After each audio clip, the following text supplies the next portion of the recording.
The Yankees have a stacked farm system that could give us powerful hitters, swing and a drive, fireball pitchers, swing and a miss, and franchise icons. Drill deep to left field. But keeping track of the stars of tomorrow can be difficult, so we're going to bring you a weekly update on the farm system, highlighting some key contributors who had standout games across all levels of the farm system. Tune in today for a trailer of the movies you'll watch tomorrow, and get ready for the Baby Bombers podcast. Let's start things out in single A with the Tampa Tarpons, as the best performer of the week once again was George Lombard Jr., who put together a pretty strong showing with a 423 OBP, reaching base 11 different times with 2 doubles and 4 RBIs, and he's continued to be really impressive in the early goings of this year with his excellent plate discipline and pretty solid raw power. Now, the game power hasn't been there, and that's something he's definitely going to have to work on, but given the fact that he's 18 years old, and this is really his first full season as a professional, I think it's important to give him time and give him the ability to work on his skill set. I know that Anthony Volpe was kind of a superstar prospect in his first full season at the minor league level, but he didn't play in the 2020 season, which would have been his first full year of minor league baseball. So 2021, he was a 20-year-old at that point. Lombard is 2 full years younger than Volpe was at that point in time, so I think giving him some time to grow into his body and his frame and get acclimated to professional pitching is important, but the early signs are encouraging because the swing decisions have been so good. I am definitely excited to see how George Lombard Jr. continues to progress throughout the season, and I think he's going to be a consensus top 100 prospect by this year's end. On the pitching side of things, Luis Serna was a standout performer, firing 4 1/3 innings in his start with 9 strikeouts, 1 walk, and just 1 earned run. His changeup is one of the best secondaries I've seen for any prospect in the Yankee organization, and it's by far the best changeup by any minor league pitcher I think I've seen in terms of just pitch grades. It's got an excellent amount of arm side run, averaging about 18 to 20 inches of movement to the arm side, and it has -1 inches of induced vertical break, creating plenty of drop, so much in fact that StatCast incorrectly classifies some of his changeups as curveballs. The slider is a pretty good offering as well, and his whiff rates are just unbelievable. On the changeup specifically, it's over 50%, and the fastball is pretty solid as well. It gets a decent amount of vertical movement with good arm side run, and overall, I'm just extremely encouraged by what Serna has done, because this is a kid who you absolutely have to watch out for. When he's 20 to 21, we could see him add some more velocity, and if he gets to about 93, 94 consistently on the fastball, we're looking at somebody who I think could be a top 100 prospect in baseball. Let's jump up a level to high A now with the Hudson Valley Renegades, and their top performer offensively was Omar Martinez, a left-handed catching prospect with a really encouraging swing that many people in the Yankee organization seem to like. He has a 647 OBP, 700 slugging percentage, and 137 OPS over the last week, hitting a home run and walking 7 times to just 2 strikeouts. Overall in the season, he has the highest qualified WRC plus for any minor league hitter in the Yankee organization, and I'm super excited to see how he continues to progress, as this is his first year in high A, and he's still 22 years old. There is a very good chance that as guys like Augustin Ramirez or Ben Rice get moved up to AAA, that we could see Omar Martinez get the call to AA, and I'm starting to suspect that that will happen a lot sooner than people think. Last year, Martinez flashed excellent swing decisions and a pretty good ability to generate ideal launch angles, and so that has me very encouraged about what he can accomplish if he can continue to progress.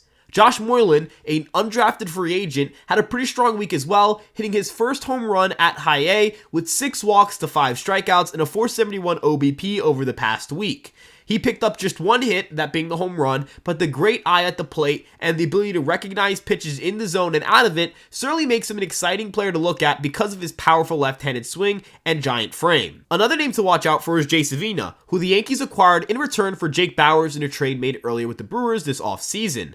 In his first week of minor league play after coming back from the IL, he walked 4 times with 4 strikeouts and 4 hits, having a 500 OBP and an 857 OPS. Last year, we saw huge strides to his contact rates, as in the second half, he cut his strikeout rate below 23% and went absolutely bonkers in the power department as well. He's a smaller guy with big power, kind of like an Everson Pereira, but the difference is I think the hit tool might be a little bit better, although the power tool is definitely a little bit worse. He's a very interesting outfield prospect with really good athleticism, and I'm definitely excited to see how he continues to progress as the season goes on. When it comes to Hudson Valley, there's one thing you can guarantee, and it's that you're going to get some really strong pitching performances. I'd argue the most impressive pitcher, however, came out of the bullpen, and that was Ben Shields, who appeared in 2 games in this series, firing 6 total innings with 9 strikeouts, 1 walk, and 1 hit allowed, and that was a solo jack that I was actually present for. He has a 0.33 whip this past week, and overall, in high A, he has been remarkable, keeping the ball on the ground above 45% of the time, possessing a strikeout rate above 36%, and keeping his walk rate below 5% as well.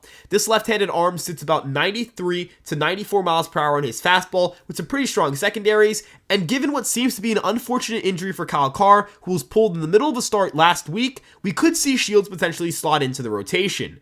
Another arm who's been really impressive in their starting staff has been Cam Schlittler, who fired 4 innings of 1-run baseball, and while walks have been an issue, he walked 4 in this past outing, he also racked up 7 strikeouts as well. On the season, Schlittler has a 31.1% strikeout rate across his 3 starts with a 0.60 ERA and a 54.8% ground ball rate, but the thing he needs to work on is that 14.8% walk rate. If he can keep the walks down a little bit, I think he could find himself in Double-A sooner rather than later, as again, High A has just been a pitching factory for a while, having one of the best ERAs we've seen for any minor league affiliate since joining the Yankees farm system.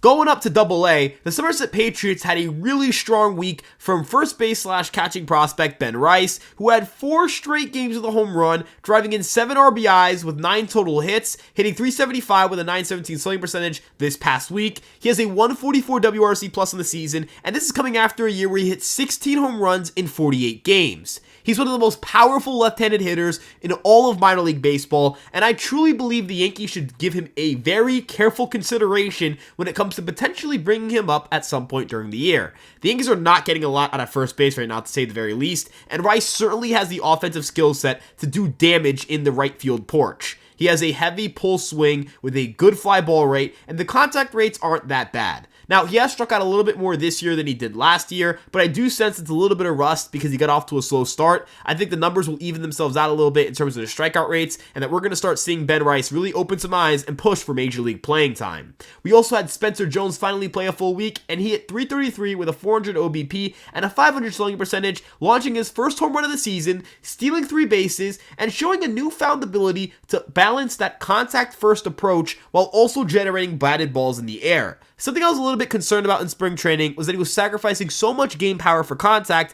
that he might have ended up hurting his stock a little bit, but instead what we've seen so far in Double-A is that he's generating more line drives, he can fight off tough pitches to slap them the other way, but then he can absolutely uncork on mistakes that pitchers make and launch them into the center field seats, or I guess there aren't seats in Double-A, so into just the center field wall. That ball he hit was absolutely demolished. He has been a freak of nature in the Yankee organization for 2 years now, and I think he has the potential to be one of the 10 or 15 best prospects in baseball by the time we get to the All-Star break. Will he debut this year? Time will tell. I'd say no, but there's definitely more crazy things that have happened, and overall, I'm just extremely impressed with what Spencer Jones has done as an offensive prospect in such a short amount of time. On the pitching side of things, Brock Selvage was really strong this week, making 2 starts and pitching to a 1.80 ERA. He did struggle with command, walking 5 batters, but he picked up 10 strikeouts, and this is his first year at Double-A, so I did expect some growing pains, but overall I've been impressed with how he's handled it, and the fact that he has a pretty solid ERA and not horrible strikeout to walk rates is definitely a plus early on. He's somebody that you're going to have to give some time to while he acclimates to the tougher hitters in Double-A, but he's a really impressive pitching prospect, and if you watch him pitch in the spring breakout game, you know that this dude can absolutely fire people up when he's going, so I'm very excited to see how he continues to progress. Bailey Dees was converted from a reliever to a starter this season, turned in 6 innings of 3-run baseball with 9 strikeouts, and he's put together 2 pretty strong starts after having a really rough opening start where he got shelled. The strikeout to walk numbers are looking a lot more like they did when he was a reliever, which is encouraging, and I hope that he can continue to build off of these outings and get better as the season progresses. But I did save their best start for last, because how could I talk about Double-A, the Somerset Patriots, their pitching staff, quite frankly any pitcher in the organization right now, without mentioning Tristan Vierling, who fired 7 2/3 innings of no-hit baseball with 6 strikeouts and 2 walks. He has been remarkable, allowing just 1 run, pitching to a 0.48 ERA across his 3 starts. And in fact, in all 3 of his starts, he's walked 2 batters and struck out 6. So I think that's pretty funny. But overall, this is a guy who's coming back from Tommy John surgery. This is his first year at the professional level. The Yankees are very aggressive putting him in AA,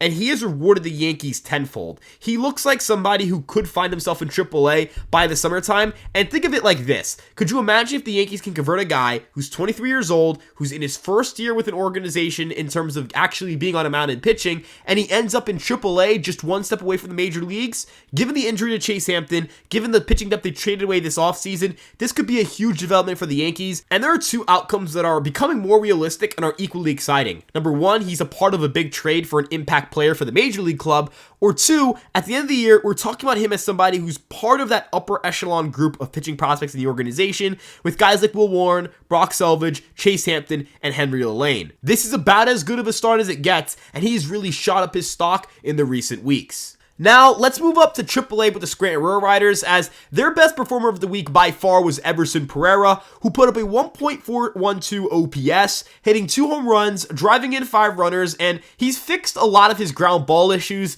but unfortunately, it's come with a whiff rate over 46%. He's having a weird year. I would look at the quality of contact metrics and say they have gotten considerably better, but then the quantity of contact has also gotten worse. In a sense, he's improved the skill he was already really good at, and he's gotten worse at a skill he was already really bad at. Now, maybe selling out for power is exactly what he needs to do, but I don't know if he'll get the major league reps to try that out. The best way to put this is that Everson Pereira has clearly gotten better. He's lifting the ball more, and that was part of his problem at the major league level, but I don't know if he's fully fixed the problems needed for him to be a quality major leaguer. He's in this in-between land where he's still only 23 years old, he just turned 23, he has barely played at the major league level, and he has the athleticism and physical skill set to be a quality player in this league. It's just a question of whether his outlier skills are outlierish enough for him to have major league success or not. On the pitching side of things, I really couldn't have more good things to say about Will Warren, who fired 6 scoreless innings with just 1 walk and 2 hits, striking out 7 batters,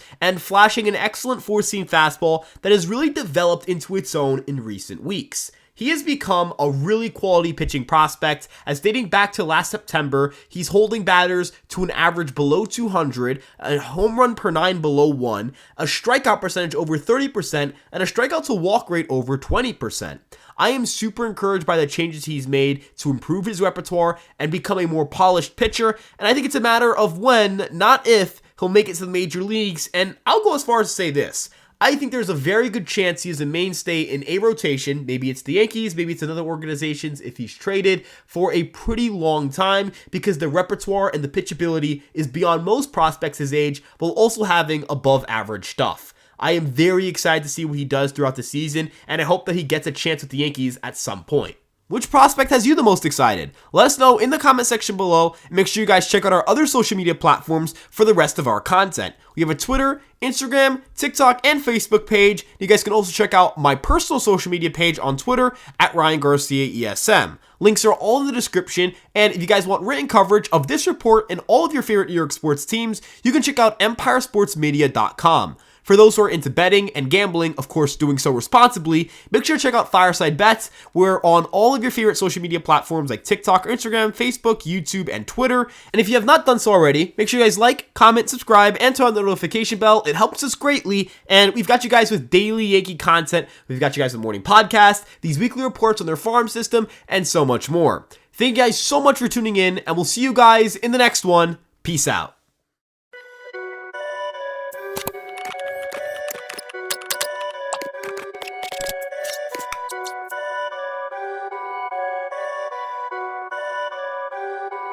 Perfect.